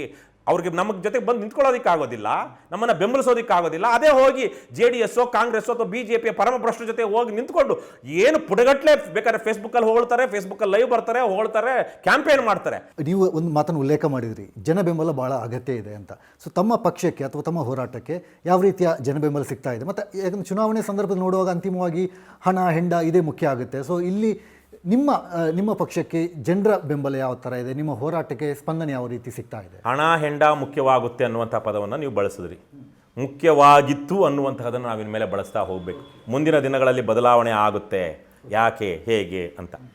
ಇಷ್ಟೂ ದಿನಗಳ ಕಾಲ ಹೌದು, ಈ JDS ಕಾಂಗ್ರೆಸ್ಸು BJP ಒಂದೇ ನಾಣ್ಯದ 2 ಮುಖಗಳು. ಇಲ್ಲ ಇವನು ಗೆಲ್ಲಿಸಬೇಕು, ಇಲ್ಲ ಅವನು ಗೆಲ್ಲಿಸಬೇಕು, ಇಲ್ಲ ಅವನು ಗೆಲ್ಲಿಸಬೇಕು, ಮೂವರಲ್ಲಿ ಯಾರಿಗೊಬ್ಬರಿಗೆ ಆಯ್ಕೆ ಮಾಡ್ಕೊಳ್ಬೇಕು. ಜನರಿಗೆ ಆಯ್ಕೆಗಳಿರಲಿಲ್ಲ. ಇವತ್ತು ಬಹಳ ಸಶಕ್ತವಾದ ಒಂದು ಪರ್ಯಾಯವನ್ನು ಕರ್ನಾಟಕ ರಾಷ್ಟ್ರ ಸಮಿತಿ ಪಕ್ಷ ಜನರ ಮುಂದೆ ಇಡ್ತಾ ಇದೆ. ಕೇವಲ ನಾವೇ ಅಷ್ಟೇ ಅಲ್ಲ, ನಮ್ಮ ತರಹದ ಕೆಲವೊಂದು ಪ್ರಾಮಾಣಿಕವಾಗಿ ಒಂದು ಬದಲಾವಣೆ ಆಗಬೇಕು, ನಾವು ಏನಿಲ್ಲ ಅಂದ್ರೆ ಒಂದು ಮೌಲ್ಯಾಧಾರಿತ ರಾಜಕಾರಣ ಮಾಡಬೇಕು ಅಂದ್ಕೊಂಡಿರುವಂಥ ಎಲ್ಲ ಪಕ್ಷಗಳ ಜೊತೆ ಸೇರಿ ನಾವೊಂದು ಒಕ್ಕೂಟವನ್ನು ರಚನೆ ಮಾಡ್ಕೊಳ್ಳೋದಕ್ಕೂ ಮುಂದಾಗಿದ್ದೀವಿ. ಈಗಾಗಲೇ ನಾವು ಮಹಿಮಾ ಪಟೇಲರ ನೇತೃತ್ವದ JDU, WPI welfare party of India ನಾವು ಮೂವರನ್ನು ಅಧಿಕೃತವಾಗಿ ಈಗ ಘೋಷಣೆ ಮಾಡಿದ್ದೀವಿ BBMPಗೆ ನಾವು ಜಂಟಿಯಾಗಿ ಅಭ್ಯರ್ಥಿಗಳನ್ನು ಹಾಕ್ತಾ ಇದ್ದೀವಿ ಅಂತ. ಇದೇ ಥರಕ್ಕೆ Aam Aadmi party, Swaraj India, CPI, CPM, SUC ಹೀಗೆ ಹಲವಾರು ಪಕ್ಷಗಳ ಜೊತೆನೂ ನಾವು ಮಾತುಕತೆ ಆಡಿದ್ದೀವಿ. ಅವರು ಕೆಲವೊಂದು ಸೈದ್ಧಾಂತಿಕವಾಗಿ ಅಥವಾ ಇನ್ ಪ್ರಿನ್ಸಿಪಲ್ ಒಪ್ಕೊಂಡಿದ್ದಾರೆ, ಆದರೆ ಕೆಲವೊಂದು ಸಲಕ್ಕೆ ಬರೋದಕ್ಕೆ ಆಗಲ್ಲ ಅಂತ ಹೇಳ್ತಾ ಇದ್ದಾರೆ. ಅದು ಈ ಮುಂದಕ್ಕೆ ಏನಾಗುತ್ತೋ ಆಗುತ್ತೆ. ಈ ಸಂದರ್ಭದಲ್ಲಿ ಜನಬೆಂಬಲ ಹೇಗಿದೆ? ನಾವೊಂದು ವರ್ಷದ ಹಿಂದಿನ ತನಕ ಬಹಳ ಒದ್ದಾಡಿದ್ವಿ ನಮ್ಮ ಪಕ್ಷವನ್ನು ಕಟ್ಟೋದಕ್ಕೆ. ಒಂದಷ್ಟು ಜನ ನಮ್ಮ ಪಕ್ಷದ ಮುಖಂಡರುಗಳು, ಬೆಂಬಲಿಗರು, ಒಂದಷ್ಟು ಡೊನೇಷನ್ನು, ಇದ್ರ ಮೂಲಕ ನಾವು ಒಂದಷ್ಟು ಪಕ್ಷವನ್ನು ಕಟ್ತಾ ಬಂದ್ವಿ. ಆದರೆ ನಮ್ಮ ನಿರಂತರತೆ, ನಮ್ಮ ಬದ್ಧತೆ, ನಾವು ಕೇಸ್ಗಳು ಹಾಕಿಸ್ಕೊಂಡ್ರು. ಪೊಲೀಸರು ನನ್ನ ಜುಟ್ಟು, ನನ್ನ ಇದೇನಿದು ಕಾಲರ್ ಹಿಡ್ಕೊಂಡು ಹೋಗಿ ಗಾಡೀಲಿ ತಳ್ಕೊಂಡು ಹೋಗಿ ಹಾಕಿದ್ರು. ಇದಕ್ಕೆ ಎಷ್ಟು ಕೇಸ್ ನಿಮ್ಮ ವಿರುದ್ಧ ಇದೆ? ನನ್ನ ವಿರುದ್ಧ ಈಗ 7-8 ಕೇಸ್ ಇದೆ. ಒಬ್ಬ ಪುಣ್ಯಾತ್ಮ KJ ಜಾರ್ಜು ಅವರೇ 2 ಕೇಸ್ ಹಾಕಿದ್ದಾರೆ. ಒಂದು ಕ್ರಿಮಿನಲ್ ಕೇಸು, ಇನ್ನೊಂದು ಏನು 1 ಕೋಟಿ ರೂಪಾಯಿ ಕೊಡಬೇಕಂತೆ ನಾನು ಅವರಿಗೆ, ಈ ಥರದ್ದು. ಇನ್ನು ಕುಣಿಗಲ್ಲೊಂದು ಕೇಸ್ ಇದೆ, ನಾಗಮಂಗಲದಲ್ಲೊಂದು ಕೇಸ್ ಇದೆ. ಹಳೆ ಕೇಸು ಆಮ್ ಆದ್ಮಿ ಪಾರ್ಟಿಲಿದ್ದಾಗ, ಲಂಚಮುಖದಲ್ಲಿದ್ದಾಗ, ಆಮ್ ಆದ್ಮಿ ಪಾರ್ಟಿಲಿದ್ದಾಗ ಮಾಡಿದಂಥ ಒಂದು ಕೇಸ್ ಇದೆ. ಜಯನಗರದಲ್ಲಿ ಒಬ್ಬ ಭ್ರಷ್ಟ ರಾಜಕಾರಣಿ ಅಲ್ಲಿ ಆವತ್ತಿನ ಗೃಹ ಮಂತ್ರಿ ಅಲ್ಲಿನ ಅಧಿಕಾರಿಗಳನ್ನು ದುರ್ಬಳಕೆ ಮಾಡಿಕೊಂಡು ಹಾಕಿರುವಂಥ ಕೋಡ್ ಆಫ್ ಕಂಡಕ್ಟ್ ವೈಲೇಷನ್ದು ಒಂದು ಕೇಸ್ ಇದೆ. ಹೀಗೆ ಒಂದು 6-7 ಕೇಸ್ ಇದೆ. ಒಂದು 5 ಕೇಸಲ್ಲಿ ಏನೋ ಬೇಲ್ ತೊಗೊಂಡಿದ್ವಿ, ಇನ್ನೊಂದು 2 ಕೇಸಲ್ಲಿ ತಗೊಳ್ಬೇಕಾಗಿದೆ, ಇನ್ನೂ ತಗೊಂಡಿಲ್ಲ. ಹೀಗಿದೆ ಸರ್. ತಮ್ಮ ಫೇಸ್ಬುಕ್ ವಿಡಿಯೋಗಳನ್ನು ನಾನು ಗಮನಿಸ್ತಾ ಇದ್ದೆ. ಸೊ ಬಹುತೇಕ ಪೊಲೀಸರ ವಿರುದ್ಧನೇ ತಮ್ಮ ವಿಡಿಯೋಗಳಿದ್ದಾವೆ. ಟ್ರಾಫಿಕ್ ಪೊಲೀಸ್ ಇರ್ಬೋದು ಅಥವಾ ಪೊಲೀಸ್ ಠಾಣೆಯಲ್ಲಿರ್ಬೋದು, ನಿಮ್ಮ ಪಕ್ಷದ ಕಾರ್ಯಕರ್ತರು ತಾವು ತುಂಬ ಅಗ್ರೆಸಿವ್ ಆಗಿ ಅವರ ವಿರುದ್ಧ ಇದು ಮಾಡ್ತಾ ಇದ್ದೀರಿ. ಏನು ಪ್ರಮುಖವಾಗಿ ಪೊಲೀಸರನ್ನು ಯಾಕೆ ಟಾರ್ಗೆಟ್ ಮಾಡ್ತಾ ಇದ್ದೀರಿ? ಇದರ ಬಗ್ಗೆ ಒಂದು ಪ್ರಶ್ನೆ ಸಹಜವಾಗಿ ಉದ್ಭವ ಆಗುತ್ತೆ. ಜನರಿಗೆ ನಾವು ಪೊಲೀಸರ ಬಗ್ಗೆ ಮಾತಾಡ್ತಿರೋದೇ ಜಾಸ್ತಿ ಗೊತ್ತಾಗ್ತಾ ಇದೆ. ಈಗ ನೋಡಿ, ಬಹುಶಃ ಕಳೆದ ತಿಂಗಳು, ಬಹುಶಃ 8ನೇ ತಾರೀಕು, ಹೋದ ತಿಂಗಳು ಜೂನ್ 8ನೇ ತಾರೀಕು ತಿಂಗಳ ಹಿಂದೆ ನಾನು ಇದು ಸರ್ವಜ್ಞನಗರ ವಿಧಾನಸಭಾ ಕ್ಷೇತ್ರದಲ್ಲಿ 2 ಹೊಯ್ಸಳ ಪೊಲೀಸರು ಅಲ್ಲಿ ಏನು ಮಾಮೂಲು ತೆಗೆದುಕೊಳ್ತಾ ಇರೋದನ್ನ ಡೈರೆಕ್ಟಾಗಿ ರೆಡ್ ಹ್ಯಾಂಡ್ ಆಗಿ ಹಿಡಿದು ಮಾತನಾಡಿದ್ದು. ಅಲ್ಲ ಅವ್ರು ಕೇಳಿದ್ದು, ಕೈ ಮುಗಿತೀನರಪ್ಪ, ನಿಮ್ಮ ಕಾಲಿಗೆ ಬೇಕಾದ್ರೆ ಬೀಳ್ತೀವರಪ್ಪ, ಈ ಕೆಲಸ, ಈ ಭಿಕ್ಷಾಟನೆ ಮಾಡೋದು ಬಿಟ್ಬಿಡ್ರಯ್ಯ ಅಂತೇಳಿ ಕೈ ಮುಗಿದು ಮಾತನಾಡಿದ್ವಿ. ಅದು ವೈರಲ್ ಆಯಿತು. ಆಮೇಲೆ ಅವರಿಬ್ಬರು ಒಪ್ಕೊಂಡ್ರು. ಒಬ್ಬ SI ಸಿದ್ಧಲಿಂಗಯ್ಯ ಅಂತ, ಇನ್ನೊಬ್ಬ ಇಬ್ಬರ ಹೆಸರು, ಇಬ್ಬರು ಒಪ್ಕೊಂಡ್ರು. ಹೌದು ಸರ್, ತಗೊಂಡ್ವಿ ಸರ್, ಇನ್ಮೇಲೆ ತಗೊಳ್ಳಲ್ಲ ಸರ್ ಅಂದರು. ಅವರೇನು ಪಾಪ ಅವರು ಆ ಮಟ್ಟಕ್ಕೆ ಅವರೊಂದಷ್ಟು ಸತ್ಯವಂತರಾಗಿದ್ದರು. ತಗೊಂಡಿಲ್ಲ ಅಂತ ಹೇಳಲಿಲ್ಲ, ತಗೊಂಡಿದ್ದನ್ನು ನಮ್ಮ ಕಣ್ಮುಂದೆನೇ ತಗೊಂಡಿದ್ರಲ್ಲ, ಇನ್ನಿಲ್ಲ ಅಂತ ಹೇಳಿದ್ರೆ ಅದಕ್ಕೆ ಸಾಕ್ಷ್ಯ ಇರುತ್ತೆ ಅಂತೇಳಿ ತಗೊಂಡಿದ್ವಿ ಅಂತ ಹೇಳಿದ್ರು. ಸಸ್ಪೆಂಡ್ ಆದರು. ಇನ್ನು ಅಲ್ಲಿ BBMP ಕಚೇರಿ ಮುಂದೆ ಯಾರು ಮುಖ್ಯಮಂತ್ರಿ ಬರ್ತಾರೆ ಅಂತ ಹೇಳಿ BBMP ಕಚೇರಿ ಮುಂದೆನೂ ಸೇರಿದಂತೆ ಇಡೀ ಕ್ಷೇತ್ರಾದ್ಯಂತ ರಾಜರಾಜೇಶ್ವರಿ ನಗರದಲ್ಲಿ ಎಲ್ಲಂದ್ರೆ ಕೋಟ್ಯಾಂತರ ರೂಪಾಯಿ ಬ್ಯಾನರ್ ಹಾಕಿದ್ರು. ಹೈಕೋರ್ಟು ಅಚ್ಚಿಮಾರಿ ಹಾಕ್ತು. ಅದು ಆದಮೇಲೆ ನಾವು ಅಲ್ಲಿ ಹೋಗಿ ಹೇಳ್ತಾ ಇದ್ದೀವಿ ಇನ್ಸ್ಪೆಕ್ಟರ್ಗಳಿಗೆ, ಅಲ್ಲಿರೋ SIಗಳಿಗೆ, ಅಲ್ಲಿರೋ ಅಧಿಕಾರಿಗಳಿಗೆ, ನೋಡ್ರಪ್ಪ ಇದು ಕಾನೂನು ಬಾಹಿರ ಅಲ್ವಾ, ಹೈಕೋರ್ಟು ಆದೇಶ ಇದೆ ಅಲ್ವಾ, ನೀವು ಕ್ರಮ ತೆಗೆದುಕೊಳ್ಳಿ ಅಂದರೆ ತಗೊಳ್ತೀವಿ. ಆ ಮನುಷ್ಯನಿಗೆ ಏನೋ ಒಂದು ಗತ್ತು. SI ಅಂದರೆ ಅವನು ಪಾಪ ಎಲ್ಲ 50 ಲಕ್ಷ ಕೋಟಿನ ಕೊಟ್ಟು ಬಂದಿರ್ಬೋದೇನೋ, 1.25 ಕೋಟಿ ಕೊಟ್ಟು ಬಂದವನು ಇವತ್ತು MLAಗಳ ವಿರುದ್ಧ ಮಾತಾಡೋಕ್ಕಾಗುತ್ತಾ? ಅವ್ನು ಯಾರೋ ಹೋಗಿ ಇವ್ನು ಎತ್ತಾಕ್ಬಿಡು ಅಂದರೆ ಅವನು ಸುಪಾರಿ ತಗೊಂಡು ಎನ್ಕೌಂಟರ್ ಮಾಡ್ತಾನೆ ಬೇಕಾದ್ರೆ. ಇಲ್ಲ ಯಾರೋ ಅವನೇ ಬೇಕಾದ್ರೆ ಯಾರೋ ಒಬ್ರು ಹೇಳ್ತಾ ಇದ್ರು, ಹಾಸನದಲ್ಲಿ ಯಾವನೋ ಒಬ್ಬ ಇನ್ಸ್ಪೆಕ್ಟರ್ ಇದ್ದಂತೆ, ಅವನು ಪಿಕ್ ಪಾಕೆಟರ್ಸ್ನ ಇಟ್ಕೊಂಡಿದ್ದಂತೆ, ಅವನೇ ಸ್ವತಃ ಅವನೇ ಮೇಂಟೈನ್ ಮಾಡ್ತಾ ಇದ್ದಂತೆ, ಇನ್ಸ್ಪೆಕ್ಟರ್ ಆದವನೇ. ಇನ್ನೆಷ್ಟು ಕಡೆಗಳಲ್ಲಿ ವೇಶ್ಯಾವಾಟಿಕೆಗಳಿಂದ, ಈ ಥರ ಪಿಕ್ ಪಾಕೆಟರ್ಗಳಿಂದ ನಮ್ಮ ಇನ್ಸ್ಪೆಕ್ಟರ್ಗಳು ಇವತ್ತು ವಸೂಲಿ ಮಾಡ್ತಾ ಇಲ್ಲ? ಏನೂ ಇಲ್ಲ. ಮೆಜೆಸ್ಟಿಕ್ಕು ಬಸ್ ಸ್ಟ್ಯಾಂಡಿಂದ ರೈಲ್ವೆ ಸ್ಟೇಷನ್ಗೆ ಹೋಗೋದಕ್ಕೆ ಅಂಡರ್ ಪಾಸ್ ಇದೆ. ಅಂಡರ್ ಪಾಸಲ್ಲಿ ನೀವು 8 ಗಂಟೆ, ರಾತ್ರಿ 8 ಗಂಟೆ, 7 ಗಂಟೆ, 9 ಗಂಟೆಲಿ ಹೋಗಿ ನಿಂತ್ಕೊಂಡು ನೋಡಿ, ಅದೊಂದು ಜನ ಹೆಣ್ಮಕ್ಳು ಬರ್ತಾರೆ. ಉಪ್ಪಾರಪೇಟೆ ಪೊಲೀಸ್ ಸ್ಟೇಷನಿಂದ DCP ತನಕ ಅವ್ರಿಗೆ ಮಾಮೂಲು ಹೋಗಲ್ವಾ? ಅವರ ಅಲ್ಲಿಂದ ಉಪ್ಪಾರಪೇಟೆ ಪೊಲೀಸ್ ಸ್ಟೇಷನಿಂದ ಯಾವನಾದ್ರು ಸ್ವಲ್ಪ ಚೆನ್ನಾಗಿರೋ ಪೊಲೀಸ್ ಒಂದು ಕಲ್ಲೆತ್ತಿ ಬೀಸಿದ್ರೆ ಬಂದು ಯಾವುದಕ್ಕೆ ಆ ಸಬ್ವೆಗೆ ಬೀಳುತ್ತೆ, ಅಂಡರ್ ಪಾಸ್ಗೆ. ಅಷ್ಟೇ ದೂರದಲ್ಲಿರುವಂಥದ್ದು.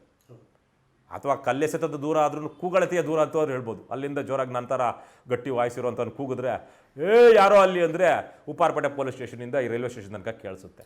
ಅವರ ಕಣ್ಣಳತೆಯಲ್ಲಿ ಇದು ನಡೀತಾ ಇದೆ, ಅವ್ಯವಹಾರ, ಅಕ್ರಮ. ಇದು ಪೊಲೀಸರಿಗೆ ಮಾಮೂಲು ಹೋಗ್ತಾ ಇಲ್ವಾ? ಸೊ ಇವೆಲ್ಲ ಜನ ನೋಡ್ತಾ ಇದ್ದಾರೆ. ಸೊ ಈ ಸಂದರ್ಭಗಳಲ್ಲಿ ನಾವು ಇಂಥದನ್ನು ಪ್ರಶ್ನೆ ಅಂಥ ಸಂದರ್ಭದಲ್ಲಿ ನಾವು ಪೊಲೀಸರ ಬಗ್ಗೆ ಮಾತಾಡ್ತಿರೋದು ಮಾತ್ರ ಜನಕ್ಕೆ ಯಾಕೆ ಕಾಣಿಸ್ತಾ ಇದೆ ಅಂದರೆ, ಪೊಲೀಸರನ್ನ ಯಾರೂ ಪ್ರಶ್ನೆ ಮಾಡ್ತಾ ಇರಲಿಲ್ಲ ಇಲ್ಲಿ ತನಕ. ಕನಿಷ್ಠ MLAನೋ ಯಾವ ಲೋಕಲ್ ZPTP ಮೆಂಬರ್ನೋ ಇನ್ನೊಬ್ಬರನ್ನ ಇಟ್ಕೊಂಡು ಹೋಗ್ಬಿಟ್ಟು ತಾಲೂಕು ಆಫೀಸಲ್ಲಿ ಸ್ವಲ್ಪ ಗಲಾಟೆ ಮಾಡಿ ಆದರೂ ತಮ್ಮ ಕೆಲಸ ಮಾಡಿಸ್ಕೊಂಡು ಬರ್ತಾಯಿದ್ರು ಜನ. ಅರೆ ಪೊಲೀಸ್ ಸ್ಟೇಷನ್ಗೆ ಹೋದಾಗ್ಲೂ ಭಯ. ನಾವೇನು ತಪ್ಪೇನು ಕೇಳಿಲ್ಲ. ಅಲ್ಲಿ ನಿಮ್ಮ ಕರ್ತವ್ಯ ನೀವು ಮಾಡ್ರಯ್ಯ. ಹೋಗಿ ಪುಂಡ್ರುಗಳಿಗೆ ಸಲ್ಯೂಟ್ ಹೊಡ್ಕೊಂಡು ಇನ್ನೊಂದು ಯಾವನ ಜೊತೆ ಕೂತ್ಕೊಂಡು ನೀವು ಯಾಕೆ ಅಯೋಗ್ಯವಾದ ಕೆಲಸ ಮಾಡ್ತೀರಾ? ಕಾಕಿ ಬಟ್ಟೆಗೆ ಮಧುಕರ್ ಶೆಟ್ಟಿ ಅಂತ ಅವರ ಪರಂಪರೆ ನಿಮ್ಮದು, ಆ ಕಾಕಿ ಬಟ್ಟೆಗೆ ಗೌರವ ಬರುವಾಗ ನಡ್ಕೊಳ್ಳಿ ಅಂತ ಹೇಳಿದ್ದು. ಸೊ ಹಾಗಾಗಿ ಅದು ಮಾತ್ರ ಈಗ ಅದು ಆಗಿದ್ದು 12ನೇ ತಾರೀಕು. 1 ತಿಂಗಳಾಯಿತು. 1 ತಿಂಗಳಿಂದ ಮತ್ತೆ ನಾನು ಯಾವುದು ಪೊಲೀಸರ ಜೊತೆ ಮಾತಾಡಿಲ್ಲ. ಆದರೆ ಪೊಲೀಸರ ಜೊತೆ ಮಾತಾಡೋದು ಈ ರೀತಿಯಾಗಿ ಅದು ವೈರಲ್ ಆಗುತ್ತೆ. ಯಾಕೆಂದರೆ ಜನರು ಒಂದು ಆಕ್ರೋಶ ಇದೆ. ಹಾಗಾಗಿನೇ ನಾವು ಯಾವಾಗ ಪೊಲೀಸರನ್ನ ಸಕಾರಾತ್ಮಕವಾಗಿ ಸಕಾರಣದಿಂದ ಸಕಾರಾತ್ಮಕವಾಗಿ ಟೀಕೆ ಮಾಡಿಸಿದಾಗ ಜನರಿಗೆ ಇವರು ನಮ್ಮ ಧ್ವನಿಯಾಗಿದ್ದಾರೆ, ನಮಗಿಲ್ಲಿ ತನಕ ಆಗಿರುವ ನೋವು, ಸಂಕಷ್ಟ, ಅವಮಾನಗಳಿಗೆ ಇವರು ನ್ಯಾಯ ಕೊಡಿಸ್ತಾ ಇದ್ದಾರೆ ಅಂತ ಭಾವನೆ ಬರ್ತಾ ಇದೆ. ಹಾಗಾಗಿ ಅದು ವೈರಲ್ ಆಗ್ತಾ ಇದೆ. ನಮ್ಮದು ಪ್ರತಿ ದಿವಸವೂ ಬೇರೆ ಬೇರೆ ಕಾರಣಗಳಿಂದ ವೈರಲ್ ಆಗುತ್ತೆ. ಓಕೆ ಸರ್, ಈಗ ಕೊನೆಯದಾಗಿ ತಾವು ಪೊಲೀಸ್ ಇಲಾಖೆ ಭ್ರಷ್ಟಾಚಾರ ಇರ್ಬೋದು, ಸರ್ಕಾರಿ ಇಲಾಖೆ ಭ್ರಷ್ಟಾಚಾರ ಇರ್ಬೋದು, ಬೇರೆ ಬೇರೆ ಪಕ್ಷಗಳ ಭ್ರಷ್ಟಾಚಾರ ಇರ್ಬೋದು, ಅದ್ರ ಬಗ್ಗೆ ಭಾಳ ಮುಕ್ತವಾಗಿ ಹೇಳಿದಿರಿ. ಒಂದು ಭಾಳ ಮುಖ್ಯವಾಗಿರುವಂಥದ್ದು, ಜನರು ನಿರೀಕ್ಷೆ ಮಾಡ್ತಾರೆ, ನೀವು ಮುಕ್ತವಾಗಿ ನಿಮ್ಮ ಪಕ್ಷಕ್ಕೆ ಸದಸ್ಯರನ್ನು ಆಹ್ವಾನ ಮಾಡ್ತೀರಿ. ಸೊ ನಿಮ್ಮ ಪಕ್ಷದಲ್ಲಿ ಆ ರೀತಿಯ ಯಾರಾದರೂ ಭ್ರಷ್ಟರು ಬರುವಂಥ ಸಾಧ್ಯತೆಗಳು ಕೂಡ ಇರಬಹುದು. ಸೊ ಯಾವ ರೀತಿ ಸ್ಕ್ರೂಟಿನಿ ಇರುತ್ತೆ ಪಕ್ಷಕ್ಕೆ, ಕಾರ್ಯಕರ್ತರು ನೇಮಕ ಮಾಡುವಾಗ ಯಾವ ಮಾನದಂಡ ಇರುತ್ತೆ ಅಂತ? ಕರ್ನಾಟಕ ರಾಷ್ಟ್ರ ಸಮಿತಿ ಪಕ್ಷಕ್ಕೂ ಈ ಪಕ್ಷವೂ ಸಹ ಈ ರಾಜ್ಯದ ಜನರ ಒಂದು ಪ್ರತಿಬಿಂಬ, ಕೆಲವೊಂದು ವರ್ಗದ ಪ್ರತಿಬಿಂಬ ಅಂತ ಹೇಳ್ಬೋದು, ಸಾರ್ವತ್ರಿಕ ಪ್ರತಿಬಿಂಬ ಅಂತ ಹೇಳೋದಕ್ಕಾಗದೇ ಇದ್ರು. ಈ ಪಕ್ಷ ಪ್ರಾಮಾಣಿಕವಾಗಿ ಕೆಲಸ ಮಾಡಬೇಕು, ಇದು ನೈತಿಕವಾಗಿ ಯಾವಾಗಲೂ ಒಂದು ಎತ್ತರದ ಸ್ಥಾನದಲ್ಲಿ ಇರಬೇಕು ಅನ್ನೋ ಆಗಿದೆ. ಈ ಪಕ್ಷಕ್ಕೆ ಬರುವಂಥ ಜನರು ಹಾಗೇ ಇರಬೇಕು. ಆದರೆ ನಾವು ಇದೊಂದು ಸಾರ್ವಜನಿಕ ಪಕ್ಷವಾಗಿರೋದು, ಸಾರ್ವಜನಿಕ ಸಂಸ್ಥೆ ಅಥವಾ ಪಕ್ಷ ಆಗಿರೋದ್ರಿಂದ ಯಾರು ಬೇಕಾದರೂ ಇದಕ್ಕೆ ಸೇರ್ಪಡೆ ಆಗಬಹುದು. ಯಾವುದೇ ಪಕ್ಷದ ಸದಸ್ಯತ್ವವನ್ನು ಯಾವುದೇ ಮತದಾರ ತೆಗೆದುಕೊಳ್ಳಬಹುದು. ಅದು ಸಾರ್ವತ್ರಿಕ, ಅದನ್ನು ಯಾರೂ ನಿರಾಕರಿಸೋದಕ್ಕಾಗೋದಿಲ್ಲ. ಆದರೆ ಅವರು ಪಕ್ಷದೊಳಗಡೆ ಬಂದು ಅಕ್ರಮವನ್ನು, ಕೆಟ್ಟ ಕೆಲಸವನ್ನು ಮಾಡಿದಾಗ ಅದನ್ನು ಪ್ರೋತ್ಸಾಹಿಸದೆ ಅವರನ್ನು ನಿವಾರಿಸುವಂತಹ ಅಧಿಕಾರ ಪಕ್ಷಕ್ಕಿರುತ್ತೆ. ನೀವು ಹಿಂದೆ ಇರುವಂಥ ಪಕ್ಷದಲ್ಲಿ ದೊಡ್ಡ ದೊಡ್ಡ ಅವ್ಯವಹಾರ, ಭ್ರಷ್ಟಾಚಾರದಲ್ಲಿ ಪಾಲ್ದಾರರಾಗಿಲ್ಲ, ಮಾಡಿಲ್ಲ ಅಂದರೆ ನಿಮಗೆ ನಮ್ಮ ಪಕ್ಷದಲ್ಲಿ ಸ್ವಾಗತ ಇದೆ, ಬನ್ನಿ. ನಮ್ಮ ಪಕ್ಷಕ್ಕೆ ಬಂದಾಗ ನಮ್ಮ ಥರ ಇರಬೇಕು. ನಾವು ನಿಮಗೆ CBI ಏನು ಸರ್ಟಿಫಿಕೇಟ್ ಆಗಲಿ, FBIಯಿಂದ ಕ್ಲಿಯರೆನ್ಸ್ ಆಗಲಿ ತರಿಸೋದಕ್ಕಾಗಲ್ಲ. ಹೆಂಗೆ ಸಿಗುತ್ತೆ? ಪಕ್ಷದಲ್ಲಿ ಅವರು ಸ್ವಯಂ ಘೋಷಿತವಾಗಿ ನಾನು ಯಾವುದೇ ಅಪರಾಧ ಚಟುವಟಿಕೆಗಳಿಲ್ಲ ಅಂತ ಹೇಳಿ ಬರಬಹುದೇ ಹೊರತು, ನಾವು ಪ್ರತಿಯೊಬ್ಬ ಬಂದವರಿಂದನೂ ಮಾಡಿದ್ರೆ ನಮ್ಮ ಪಕ್ಷ ಬೆಳೆಯೋದಿಲ್ಲ, ಸಾಧ್ಯವೂ ಇಲ್ಲ. ಅದು ಸಂಘಟನೆ ಆಗ್ಬಿಡುತ್ತೆ, ಒಂದು ಯಾವುದೋ ಒಂದು ಸಣ್ಣ ಒಂದು NGO ಆಗುತ್ತೆ. ಪಕ್ಷ ಸಾಮಾನ್ಯ ನಾಗರಿಕರ, ಸಾರ್ವಜನಿಕರ ಪಕ್ಷ ಆಗೋದಿಲ್ಲ. ಹಾಗಾಗಿ ಎಲ್ರಿಗೂ ಸ್ವಾಗತ ಇದೆ. ನಮ್ಮ ಪಕ್ಷಕ್ಕೆ ಬಂದಾಗ ಆಗ ಮಾಡಬಾರ್ದು. ಕಳೆದ 2021 ಜೂನು ಜುಲೈ ತಿಂಗಳಿಗೆ ಹೋಲಿಸಿದರೆ 2022 ಜೂನ್ ಜುಲೈ ತಿಂಗಳಲ್ಲಿ ಕಳೆದ ವರ್ಷಕ್ಕಿಂತ 10-20% ಲಂಚ ಕಡಿಮೆ ಆಗಿದೆ. ಯಾಕೆಂದರೆ ಇವತ್ತು ಅಧಿಕಾರಿಗಳು ಎಲ್ಲೆಂದ್ರಲ್ಲಿ ಭಯ ಪಡ್ತಾ ಇದ್ದಾರೆ, ಬಂದಿರೋನು KRS ಪಕ್ಷದವನು ಅಲ್ವೋ, ಯಾರು ವಿಡಿಯೋ ಮಾಡ್ತಾರೆ, ಪ್ರತಿಯೊಬ್ಬರು ಫೋನ್ ನೋಡ್ತಾ ಇದ್ದಾರೆ, ಫೋನಲ್ಲಿ ಏನೋ ರೆಕಾರ್ಡ್ ಆಗ್ತಾ ಇದೆಯಾ? ಇದು ಇವತ್ತಿನ ವಾಸ್ತವ. ಬದಲಾವಣೆ ಆಗಿದೆ. 2023 ಕರ್ನಾಟಕದಲ್ಲಿ ಇವತ್ತೇನಿದೆ ಲಂಚ, ಅರ್ಧಕ್ಕರ್ಧ ಲಂಚ ಕಡಿಮೆ ಆಗಿರುತ್ತೆ, ಹಾಗೆ ಆಗಿರುತ್ತೆ. ಜನ ಇವತ್ತು ಚೈತನ್ಯಶೀಲರಾಗಿದ್ದಾರೆ. ಆ ಹಿನ್ನೆಲೆಯಲ್ಲಿ ಇವತ್ತು ರಾಜ್ಯ ಜನ ಸ್ಫೂರ್ತಿ ಪಡ್ಕೊಂಡಿದ್ದಾರೆ ಮತ್ತು ಅದೇ ಸ್ತರಕ್ಕೆ ಹೋರಾಟ ಮಾಡ್ತಾ ಇದ್ದಾರೆ. ಕರ್ನಾಟಕ ರಾಷ್ಟ್ರ ಸಮಿತಿ ಪಕ್ಷಕ್ಕೂ ಅದೇ ರೀತಿ ಬೆಂಬಲಿಸ್ತಾ ಇದ್ದಾರೆ. ಓಕೆ ಸರ್, ಸಾಕಷ್ಟು ವಿಚಾರಗಳನ್ನು, ಭ್ರಷ್ಟಾಚಾರ ಮತ್ತು ಇನ್ನಿತರ ತಮ್ಮ ಹೋರಾಟಗಳ ಬಗ್ಗೆ ಹಲವು ವಿಚಾರಗಳು ನಮ್ಮ ಜೊತೆ ಹಂಚಿಕೊಂಡಿದ್ದೀರಿ. ಧನ್ಯವಾದಗಳು. ಸೊ ವೀಕ್ಷಕರೇ, ಇದು ಈ ಹೊತ್ತಿನ ವಿಶೇಷ. ಈ ವಿಡಿಯೋ ನಿಮಗೆ ಇಷ್ಟ ಆದಲ್ಲಿ ಲೈಕ್ ಮಾಡಿ, ಶೇರ್ ಮಾಡಿ ಹಾಗೂ ಸಬ್ಸ್ಕ್ರೈಬ್ ಮಾಡಿ. ನಮಸ್ಕಾರ.